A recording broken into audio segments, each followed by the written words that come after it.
Assalamualaikum warahmatullahi wabarakatuh. Di sini saya Ferdi Nuris Wahyudi, NIM 183303011 dari kelas mesin otomotif 6A. Sebelumnya, marilah kita ucapkan puji syukur kepada Allah Subhanahu wa Ta'ala yang telah melimpahkan rahmat serta hidayahnya kepada kita semua. Pada kesempatan ini kita dapat berkumpul dan dengan sehat walafiat tanpa ada halangan suatu apapun, serta selawat serta salam kita limpahkan kepada Nabi Muhammad SAW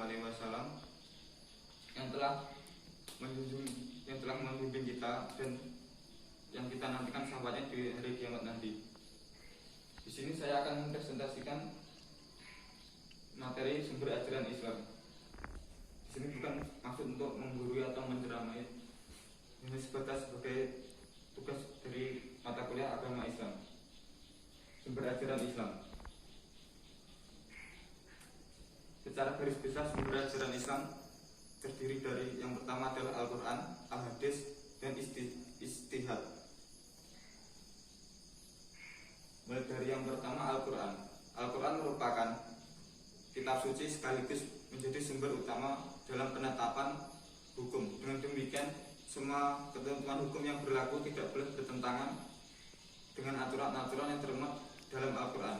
Kata Al-Quran berasal dari kata qoro'a yang berarti bacaan atau sesuatu yang dibaca. Sedangkan secara istilah, Al-Quran merupakan wahyu Allah yang diturunkan kepada Nabi Muhammad SAW melalui perantara malaikat Jibril, diturunkan secara berangsur-angsur atau munajaman, dan membacanya merupakan suatu ibadah. Al-Quran diturunkan secara berangsur-angsur sebagai petunjuk dan pedoman bagi seluruh umat manusia. Ketentuan ini dijelaskan pada ayat berikut. Bismillahirrahmanirrahim. Tabarakalladzi nazzalal furqana ala 'abdihi liyakuna lil 'alamina nadhira. Yang artinya, Maha Suci Allah yang telah menurunkan Furqan atau Al-Quran kepada hambanya Muhammad agar dia menjadi pemberi peringatan bagi seluruh alam jin dan manusia. Quran Surat Al-Furqan ayat pertama. Selanjutnya adalah sejarah singkat kodifikasi Al-Quran. Kodifikasi merupakan suatu metode pengumpulan dari Al-Quran. Pada sejarah singkat kodifikasi ini terbagi menjadi 3 tahapan. Tahapan yang pertama, pada masa Nabi Muhammad SAW. Pada masa ini penyadaran kepada hafalan lebih banyak daripada penyadaran kepada tulisan, karena hafalan sahabat pada masa itu sangat kuat, di samping sedikitnya orang yang bisa baca tulis dan sarananya. Oleh karena itu, siapa saja yang mendengar ayat Al-Quran turun, mereka langsung menghafalnya dan menulisnya pada pelepah kurma, potongan kulit, permukaan batu cadas atau tulang belikat unta. Dan jumlah penghafal Al-Quran ketika masa itu sangat banyak. Tahapan kedua pada masa Abu Bakar, pada perang Yamamah, banyak penghafal Al-Quran yang terbunuh. Di antaranya ialah Salim, bekas budak Abu Huzaifah, yaitu salah seorang yang diperintahkan Rasulullah dari kaum muslimin untuk mengambil pelajaran darinya. Maka ketika itu Abu Bakar memerintahkan Zaid bin Sabit untuk mengumpulkan Al-Quran agar tidak hilang. Tahapan ketiga pada masa Utsman bin Affan, ketika muncul permasalahan karena dialog bacaan tidak sesuai dengan perbedaan mushaf yang berada di para sahabat. Hal itu dikhawatirkan akan menjadi fitnah, maka Utsman memerintahkan untuk mengumpulkan semua mushaf agar menjadi satu kitab, sehingga tidak ada lagi perbedaan dialog bacaannya. Kemudian Utsman memerintahkan kepada Zaid bin Sabit, Abdullah bin As, Abdurrahman bin Haris bin Hisam untuk menuliskannya kembali dan memperbanyak. Kemudian Utsman mengirimnya ke seluruh negeri Islam dan memerintahkan untuk membakar mushaf-mushaf selain itu. Selanjutnya, kandungan Al-Quran. Di dalam Al-Quran terdapat kandungan yang meliputi akidah, persoalan tauhid bahwa Allah Subhanahu wa Ta'ala adalah yang maha segala-galanya. Di samping itu, akidah di dalam Al-Quran juga meliputi rukun iman seperti keyakinan kepada Allah, malaikat, Rasul, kitab, hari kiamat, serta kodok dan kodar. Yang kedua, ibadah dan muamalah. Al-Quran memberi petunjuk tata cara yang lengkap berkaitan dengan ibadah kepada Allah dan hubungan antar manusia. Yang ketiga, persoalan hukum. Hukum Allah Subhanahu wa taala yang tertuang di dalam Al-Quran merupakan hukum yang paling adil. Yang keempat, sejarah dan kisah umat terdahulu. Al-Quran juga menceritakan kejadian umat pada masa lalu agar kita dapat mengambil pelajaran dari masa lalu. Rujukan ilmu pengetahuan dan teknologi. Banyak ilmuwan yang telah membuktikan bahwa ilmu pengetahuan yang senantiasa berkembang setiap zaman telah dibahas terlebih dahulu di dalam Al-Quran berabad-abad yang lalu. Selanjutnya, fungsi dan peran Al-Quran. Al-Quran sebagai al-huda atau petunjuk. Al-Quran bisa dijadikan petunjuk bagi orang-orang yang bertakwa dan juga beriman. Sebagai al-furqan atau pemisah. Al-Quran berperan juga sebagai pemisah antara mana yang hak dan mana yang batil. Al-Quran sebagai as-sifa atau obat. Al-Quran bisa dijadikan sebagai obat untuk penyakit mental dan juga penyakit hati. Al-Quran sebagai izah atau nasihat. Al-Quran juga berperan sebagai nasihat yang di dalamnya terdapat nasihat pengajaran, peringatan mengenai kehidupan untuk orang-orang yang beriman dan berjalan di jalan Allah. Keistimewaan Al-Quran. Keistimewaan yang pertama adalah menjadikan pembacanya sebagai orang yang paling istimewa. Seperti yang diriwayatkan oleh hadis Al-Bukhari, sebaik-baik dari kalian adalah orang yang belajar Al-Quran dan mengajarkannya.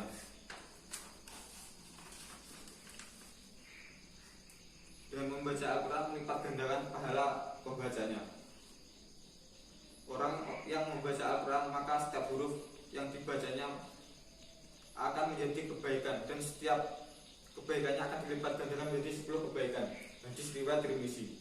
Memberikan syafaat di hari kiamat. Bacalah Al-Quran karena ia akan datang pada hari kiamat sebagai pemberi syafaat kepada ahlinya. Hadis riwayat Muslim. Membaca Al-Quran dapat menyembuhkan penyakit. Hendaknya kalian menggunakan 2 obat-obatan, yaitu madu dan ayat Al-Quran. Hadis riwayat Ibnu Majah dan Ibnu Mas'ud. Dapat menenteramkan hati. Orang yang beriman dan hati mereka menjadi tentram dengan mengingat Allah. Jadi dengan mengingat Allah hati akan menjadi tenang. Quran surat ke-13 ayat 28. Yang terakhir adalah kedua orang tua pembaca Al-Quran akan mendapatkan kemuliaan dan diberi rahmat oleh Allah. Siapa yang membaca Al-Quran dan mengamalkan isinya, maka akan dianugerahkan bapak dan ibunya mahkota di hari kiamat kelak. Cahayanya lebih baik dibandingkan dengan cahaya-cahaya matahari di rumah-rumah pada masa di dunia. Hadis riwayat Abu Daud. Keautentikan Al-Quran. Sejak diturunkannya hingga akhir zaman, kelak kemurnian dan keautentikan Al-Quran senantiasa terjaga. Hal ini disebabkan karena kemukjizatan yang terkandung di dalam Al-Quran itu sendiri. Baik dari aspek isi kandungannya yang telah terbukti tak satu pun manusia yang dapat meniru atau mendatang semisalnya. Sumber ajaran Islam yang kedua adalah Al-Hadis. Hadis secara bahasa berarti perkataan. Sedangkan menurut istilah, hadis adalah segala perkataan, perbuatan dan ketetapan takrir yang dilakukan oleh Nabi Muhammad. Sebagai seorang Rasul, Nabi Muhammad adalah teladan bagi umat Muslim sehingga semua perintah dan ajarannya harus kita ikuti. Mengikuti Rasulullah juga merupakan kewajiban bagi setiap Muslim. Karena salah satu bukti ketakwaan kita kepada Allah Subhanahu wa taala adalah mau mengikuti perintah Rasulullah sallallahu alaihi wasallam. Sejarah kodifikasi Al-Hadis. Yang pertama, hadis Nabawi atau Sunnah Nabawiyah adalah satu dari kedua sumber syariat Islam setelah Al-Quran. Fungsi hadis dalam syariat Islam sangat strategis. Di antara fungsi hadis yang paling penting adalah menafsirkan Al-Quran dan menetapkan hukum-hukum lain yang tidak terdapat di dalam Al-Quran. Begitu pentingnya kedudukan hadis. Pantas jika salah seorang ulama berkata, Al-Quran lebih membutuhkan kepada sunnah daripada sunnah kepada Al-Quran.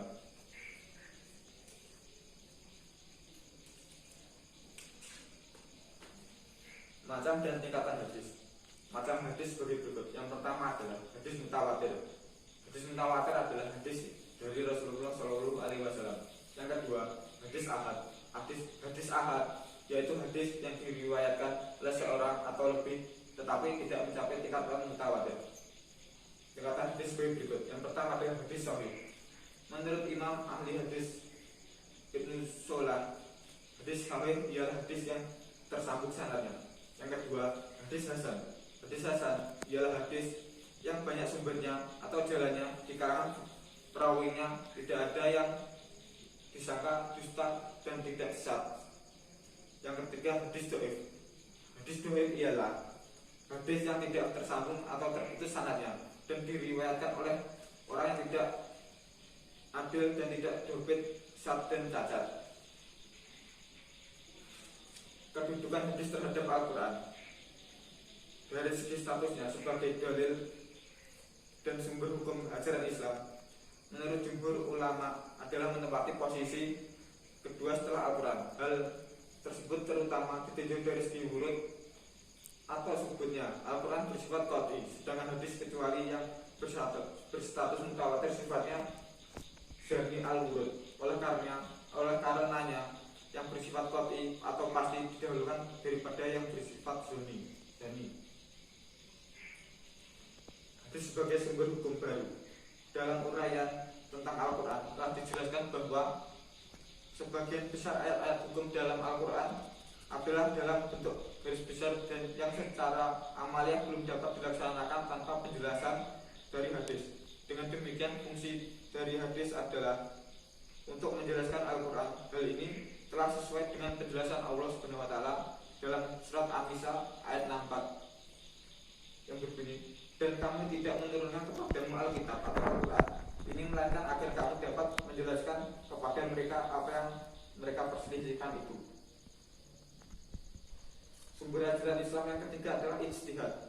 Ijtihad berasal dari kata ijtihada yang artinya bersungguh-sungguh atau mencurahkan segala kemampuan. Secara istilah, ijtihad adalah upaya sungguh-sungguh mengarahkan segala kemampuan akal untuk mendapatkan hukum-hukum syariat pada masalah-masalah yang tidak ada nasnya. Ijtihad dilakukan untuk dengan mencurahkan kemampuan mendapatkan hukum syara atau ketentuan hukum yang bersifat operasional dengan mengambil kesimpulan dari prinsip dan aturan yang telah ada di dalam Al-Quran dan Sunnah Nabi. Orang yang melakukan ijtihad disebut dengan mujtahid. Dasar hukum ijtihad yang pertama adalah Al-Quran. Ayat Al-Quran yang dijadikan dasar bolehnya ijtihad adalah surat An-Nisa ayat 59. Ayat ini berisi perintah untuk taat kepada Allah dengan menjadikan Al-Quran sebagai sumber hukum, taat kepada Rasulnya dengan menjadikan sunnahnya sebagai pedoman, dan taat kepada ulil amri, serta perintah untuk mengembalikan persoalan yang diperselisihkan kepada Al-Quran dan sunnah terkandung, maka adanya perintah melakukan ijtihad. Yang kedua adalah as-sunnah. Dasar sunnah atau hadis yang dijadikan rujukan oleh para ulama tentang bolehnya melakukan ijtihad adalah hadis Mu'adz. Hadis ini menceritakan perihal diutusnya Mu'adz menjadi qadhi atau hakim di Yaman. Yang ketiga adalah logika. Dasar logika dibolehkannya melakukan ijtihad adalah karena keterbatasan nas Al-Quran dan Sunnah jika dibandingkan dengan banyaknya peristiwa yang dihadapi oleh umat manusia. Masalah-masalah yang diijtihadkan. Yang pertama adalah masalah-masalah yang ditunjukkan oleh nas yang jami atau belum pasti, baik dari segi keberadaannya tawurud maupun dari segi perujukannya terhadap hukum. Masalah-masalah yang ditunjuk oleh nas yang jami itulah yang menjadi lapangan ijtihad. Sedang masalah-masalah yang ditunjuk oleh nas yang qat'i tidak boleh dijadikan sebagai lapangan ijtihad. Yang kedua adalah masalah yang baru yang belum ditegaskan hukumnya dalam nas.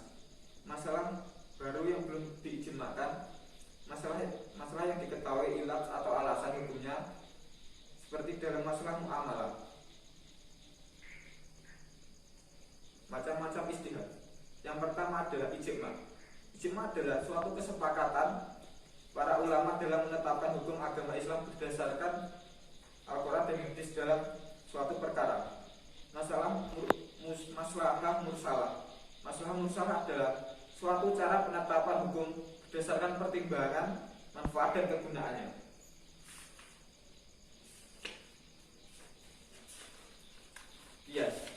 Kias adalah suatu penetapan hukum terhadap masalah baru yang belum pernah ada sebelumnya, namun mempunyai kesamaan manfaat, sebab dan bahaya dengan masalah lain sehingga ditetapkan hukum yang sama.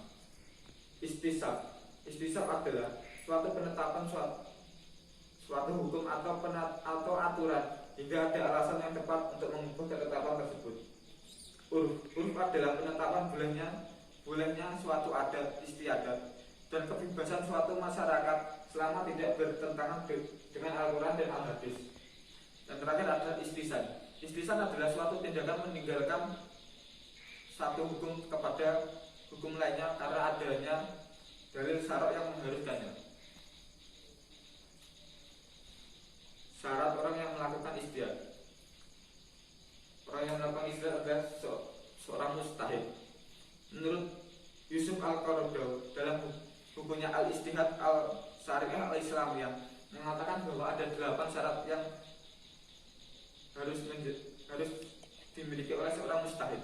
8 syarat tersebut sebagai berikut. Yang pertama, memahami Al-Quran dengan beragam ilmu tentangnya, memahami hadis dengan berbagai ilmu tentangnya, mempunyai pengetahuan yang mendalam tentang bahasa Arab, mengetahui tempat-tempat ijma, mengetahui usul fikih, mengetahui maksud syariat, memahami masyarakat dan istiadat, dan yang ke-8 adalah bersifat dalil dan takwa.